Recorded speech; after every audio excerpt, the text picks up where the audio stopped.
Title of the module: Maximal Ideals and Prime Ideals. Dear learners, in this session we introduce two special ideals, namely the maximal ideal and the prime ideal.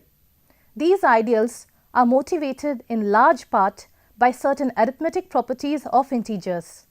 One important class of ideals is those which are not contained in any other proper ideal. Definition of an ideal: an ideal M in an arbitrary ring R is called a maximal ideal if M is not equal to S and the only ideals containing M are M and R. Example: the maximal ideals of Z are P, Z. Here P is a prime. Let R be equal to Z cross Z.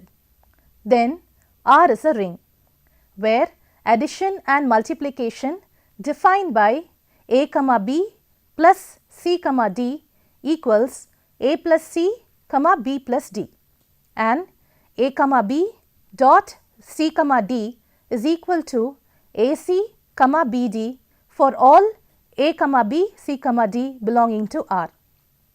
These are ordered pairs. Let I be equal to Z cross singleton 0. Then I is not a maximal ideal of R, since I is a subset of Z cross 2Z, which is a subset of R. The ideal generated by x squared plus 1 is maximal in R of x. To see this, assume that J is an ideal of R of x that properly contains the ideal generated by x squared plus 1. We will prove that J equal to R of x by showing that J contains some non-zero real number C, and this is the constant polynomial h of x equals to C for all x. Then 1 is equal to 1 by C times C, which belongs to J, and therefore J equals R of x. To this end, let f of x belong to J, but f of x does not belong to the ideal generated by x squared plus 1. Then f of x is equal to q of x times x squared plus 1 plus or R of x, where R of x is not equal to 0 and the degree of R of x is less than 2.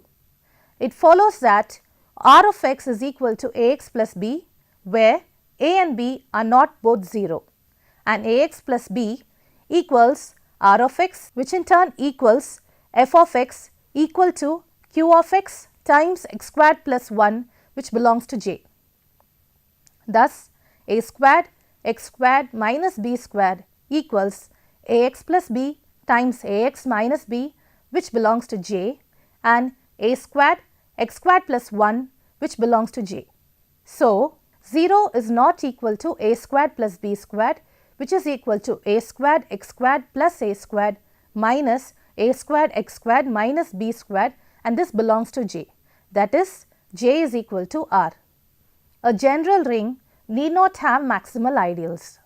For example, consider the set of rational numbers Q and make it into a trivial ring by definition AB equals 0 for all A comma B. In such a ring, the ideals are simply the subgroups, and so there are no maximal ideals. The zero ring has no maximal ideals. Hence, any result involving maximal ideals forces a ring to be non-zero. The next theorem shows that the rings with an identity I not equal to 0 always possess maximal ideals. Like many such general existence theorems, and the proof is relied on Zorn's lemma. In many specific rings, however, the presence of maximal ideals is often obvious, independent of Zorn's lemma. In order to prove the upcoming results, we need to recall Zorn's lemma.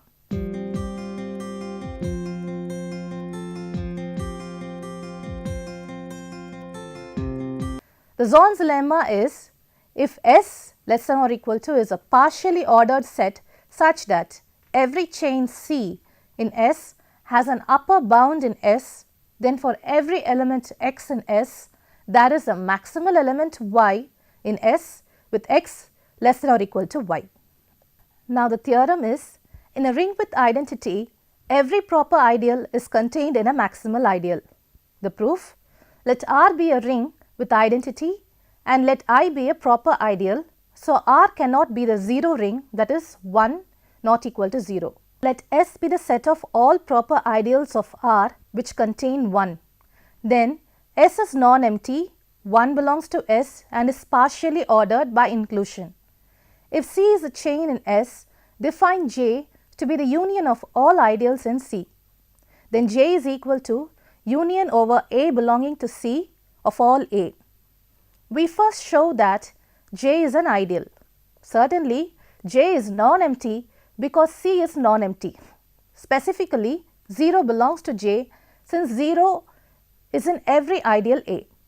If A, B belongs to J, then there are ideals A, B belonging to C such that A belongs to capital A and B belongs to capital B. By definition of a chain, either capital A is a subset of capital B or capital B is a subset of capital A. In either case, A minus B belongs to J, so J is closed under subtraction.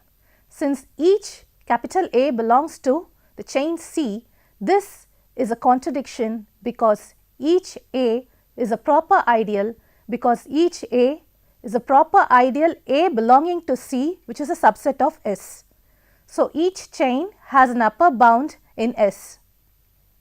By Zorn's lemma, S has a maximal element which is therefore a maximal ideal containing I. Using the above theorem, let us see some results. The result is, let R be a commutative ring with 1, then R has a maximal ideal. Proof, in R, singleton 0 is a proper ideal. Hence, by the above theorem, there exists a maximal ideal M of R such that 0 is a subset of M.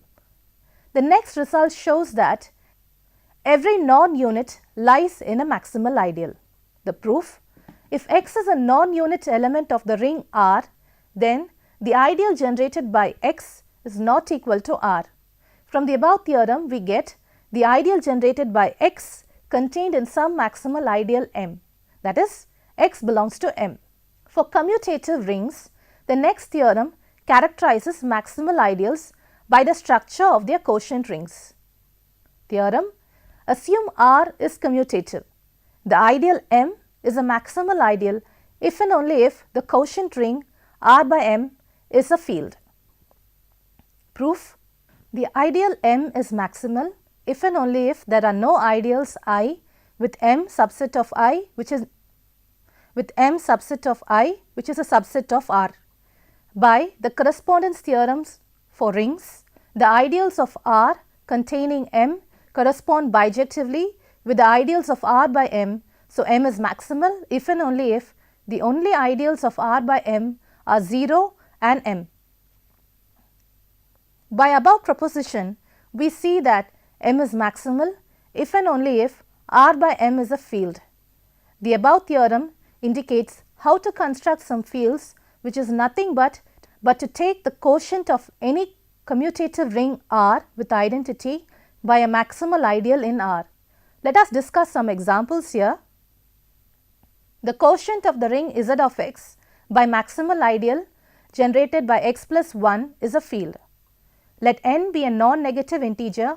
The ideal nZ of Z is a maximal ideal if and only if Z by nZ is a field.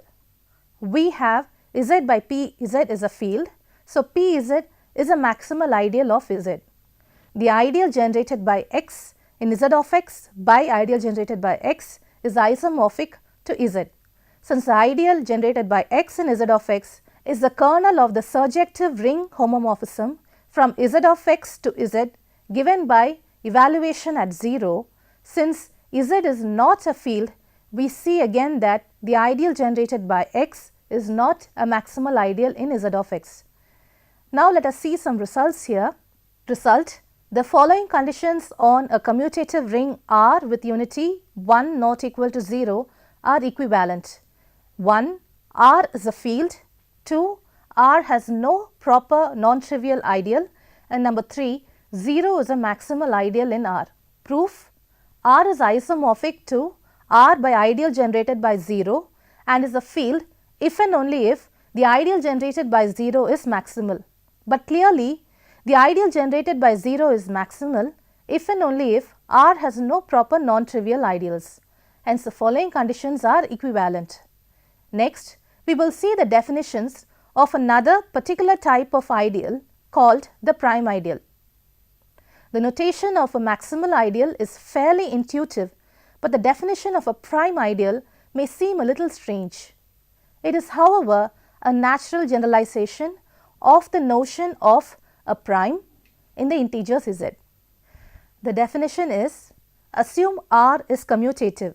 An ideal P is called a prime ideal if P is not equal to R and wherever the product AB of two elements is an element of P, then at least one of A and B is an element of P. Some examples of prime ideal are: the 0 ideal in any integral domain is prime since AB equals 0 if and only if A equals 0 or B equals 0. Let n be a non-negative integer.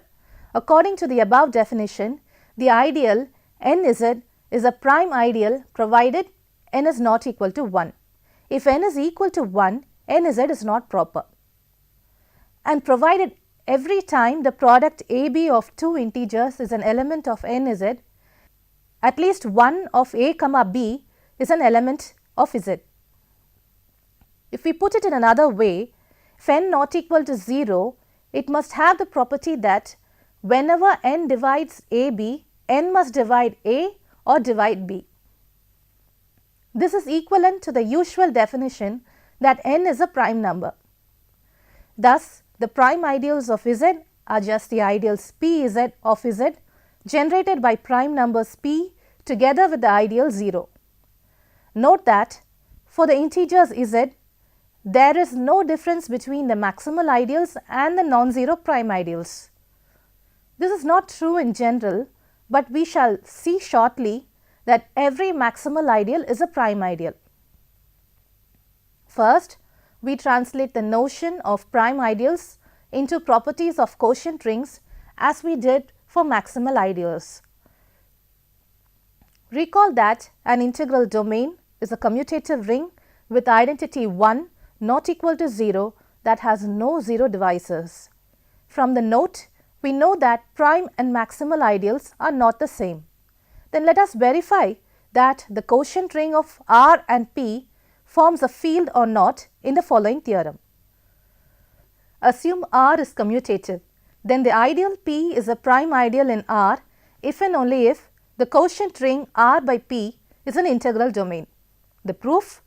This proof is simply a matter of translating the definition of a prime ideal into the language of quotients. The ideal P is a prime if and only if P is not equal to R and whenever AB belongs to P, then either A belongs to P or B belongs to P. Use the bar notation for elements of R by P, that is R bar is equal to R plus P. Note that R belongs to P if and only if the elements R bar is 0 in the quotient ring R by P. Thus, in the terminology of quotients, P is a prime ideal if and only if R is not equal to 0 and whenever A B bar is equal to A B bar is equal to 0 bar, then A bar is equal to 0 bar or B bar is equal to 0 bar, that is R by P is an integral domain. Note that a commutative ring with identity is an integral domain if and only if 0 is a prime ideal. Previously, we discussed that every maximal ideal is prime. Now, we will prove it here in this result. Assume R is commutative, every maximal ideal of R is a prime ideal. Proof? We have if M is a maximal ideal, then R by M is a field. A field is an integral domain, so the result follows from the above theorem. Note that in general, prime ideals need not be maximal ideals. For example, the ideal generated by x is a prime ideal in z of x. Since z of x by the ideal generated by X is equal to Z, this ideal is not a maximal ideal. The ideal generated by 0 is a prime ideal in Z of X, but it is not a maximal ideal. The principal ideals generated by primes in Z are both prime and maximal ideals. The zeroed ideal in Z is prime but not maximal. The next remark is, let X be a set and let R be a commutative ring and let F be the set of all functions from X to R. Let X belong to X, be a point of X, and let I be the ideal of all functions vanishing at X. Then F by I is isomorphic to R. Thus, I is prime if and only if R is an integral domain and I is maximal if and only if R is a field. Let us discuss some theorems of prime ideals.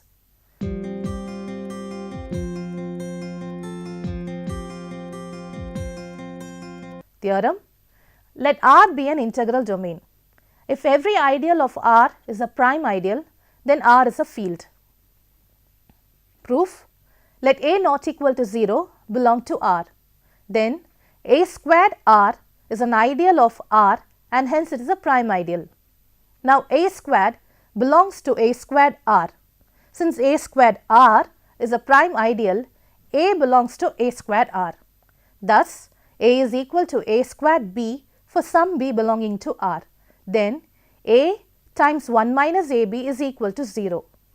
Since R is an integral domain and A is not equal to 0, 1 minus AB is equal to 0 and so AB equals 1. That is, A inverse is equal to B. So, every non-zero element A has an inverse in R, hence R is a field. Theorem: let R be a commutative ring and I be an ideal of R. Let P be a prime ideal of I. Then P is a prime ideal of R. Proof: let A belong to P be a subset of I and R belongs to R. Then RAR belongs to I. Therefore, A times RAR belongs to P and so AR the whole squared belongs to P. Since P is a prime ideal of I, AR belongs to P. Hence, P is an ideal of R. Theorem: a proper ideal I of ring R is maximal ideal if and only if for any ideal A of R, either A is a subset of I or A plus I equals R. Proof: suppose I is a maximal ideal of R and let A be any ideal of R. If A is not a subset of I, then A plus I is an ideal of R. Since I is maximal, A plus I equals R. Conversely, assume that the proper ideal I satisfies the given condition. Let J be an ideal of R such that I be a subset of J. Now, J is not a subset of I. From our conditions, we got I plus J equals R, but I plus J equals J. Thus, J is equal to R, hence I is a maximal ideal of R. The final result is